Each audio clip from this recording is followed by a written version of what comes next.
The next drug is about ergosterol biosynthesis inhibitors, and we have two types of drug under this category. We have the azoles and the allylamines. These ergosterol biosynthesis inhibitors are the largest group of antifungal agents. Some can be used topically and some can be used systemically. Some are orally bioavailable with broad spectrum activity. Its structure-activity relationship commonly relies on a five-membered ring with 2 to 3 nitrogen side chain attached to nitrogen, with at least one aromatic ring. So these ergosterol biosynthesis inhibitors, they act by inhibiting ergosterol synthesis in the cytochrome P450 14 alpha demethylase, where the basic nitrogen of the drug bind to heme iron of the enzyme blocking the active site. Hence, when you have ergosterol biosynthesis inhibitors, there will be accumulation of sterols with extra methyl group. This new sterol structure does not have the shape and physical properties of the normal ones or the normal ergosterol, leading to permeability changes. Selectivity to mammalian cytochrome P450 compared to the fungal one is weak.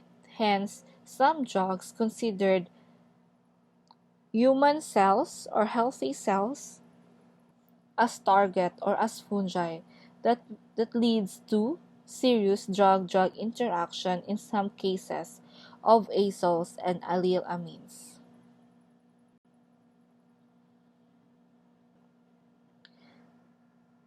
To further discuss the structure-activity relationship of azole drugs, we have here the general structure of an azole drug. We have the first ring containing 3 nitrogens and the other ring containing another 3 nitrogens. So these rings, cyclic nitrogens, they provide greater selectivity, greater metabolic stability, reduced first-pass metabolism, minimize serum protein binding, and enhance water solubility and pharmacokinetic properties. Hence, these two rings that contains nitrogen is advantageous for the structure-activity relationship of azoles. While on the other hand, hydroxyl or the alcohol part provides also greater activity, minimizing serum protein binding and enhance water solubility and pharmacokinetic properties. Presence of fluorine, an electron withdrawing group, provides also greater activity and selectivity and greater metabolic stability. Specifically, azole antifungal agents' basic structural requirement is to have weakly basic imidazole, or what we call as the 1,2,4 triazole ring. At the molecular level, the amidine nitrogen atom, which is the N3 in the imidazole, N4 in the triazole, is believed to bind to the heme iron of the enzyme-bound cytochrome P450 to inhibit activation of molecular oxygen and prevent oxidation of steroidal substrates by the enzyme. The most potent antifungal azole possess 2 or 3 aromatic rings, at least one of which is halogen substituted, and other nonpolar functional groups. Only 2 or 2 and 4 substitution yields effective azole compounds, and the halogen atom that yields the most potent compound is fluorine, as seen earlier in the picture. Although functional groups such as sulfonic acids have been shown to do the same. The substitution at the other positions of the ring yields inactive compounds, and presumably the large nonpolar portion of these molecules mimics the nonpolar steroidal part of the substrate for the lanosterol 14 demethylase in shape and size. The nonpolar functionality confers, of course, high lipophilicity, and the free bases are typically insoluble in water but are soluble in most organic solvents, such as ethanol. An example is fluconazole, which possesses two polar triazole moieties, is an exemption in that it is sufficiently water-soluble to be injected intravenously as a solution of the free base.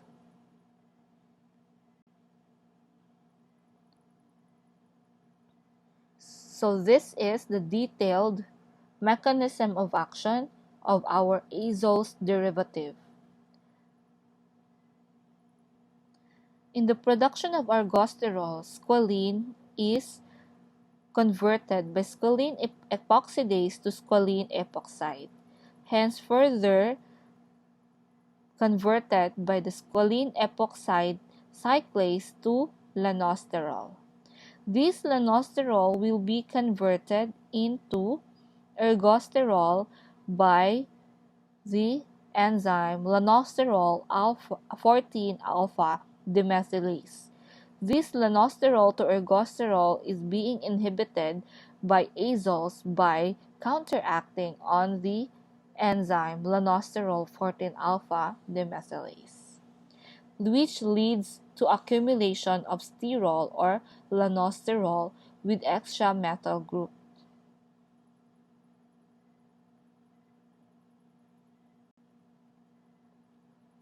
Further example of azole, we have ketoconazole.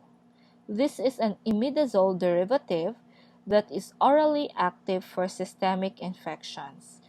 Depends mainly on low stomach pH for absorption, and it can inhibit cytochrome P450, which cause drug-to-drug interaction. All its metabolites are inactive and can be used topically. For metabolism, it is metabolized by the process deacylation in this part and aromatic hydroxylation on this part. Hydroxylation process allows the structure to be more water-soluble and excretable. In this part here, this is where the heme active site, where the heme will bind to cause inhibition of the lanosterol 14-alpha demethylase. Another example is the itraconazole. These are triazole derivatives, which has 3 azole rings. It is available orally with the bioavailability depending on the food and stomach pH, and it can highly interfere with liver enzymes. Hence, it can cause serious drug-to-drug interaction. On the other hand, we have fluconazole.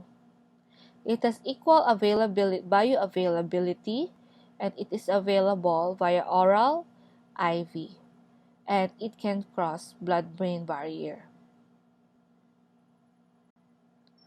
The next example under ergosterol biosynthesis inhibitor is our allylamines. Allylamines target this enzyme, squalene epoxidase, preventing further conversion and leads up to building up or accumulation of squalene that itself is a toxic compound. This also leads to reduction of sterol levels in cell membrane, leading to cell lysis. Allylamines have limited spectrum of activity, which is only useful for dermatophytes.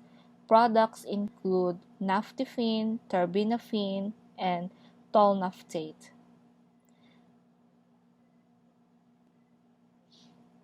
Allylamines can bind effectively to the stratum corneum, and that is because of their very lipophilic nature. That way they are very effective for dermatophytosis. They can also penetrate deeply into hair follicles. The name itself, allylamines, is derived from the structure, which is allyl.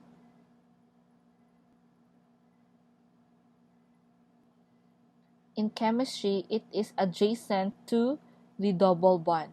It should have a conjugated bond or the double bond, and allyl to it or adjacent to it, there is an amine. Hence, the presence of an allylamine, which is this part here in color blue.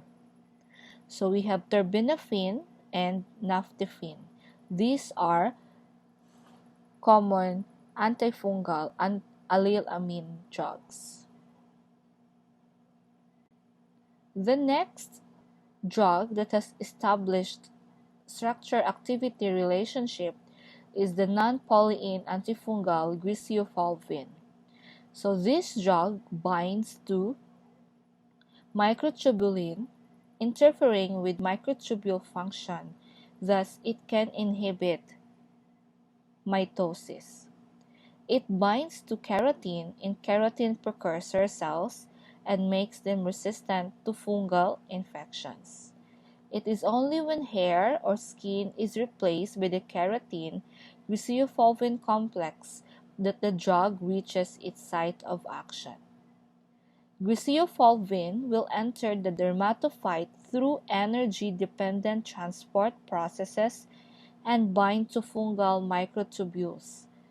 This alters the processing for mitosis and also underlying information for deposition of fungal cell walls.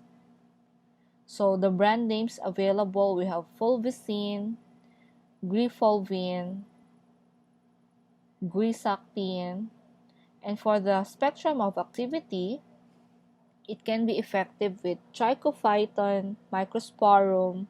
It's not effective for Candida species. The structure-activity relationship for GRISEOFULVIN is dependent on the four possible stereoisomer. Dextroenantiomer is the most active, where chloride can be also replaced by fluorine. So it has same activity for chloride if this one will be replaced by bromide or hydrogen.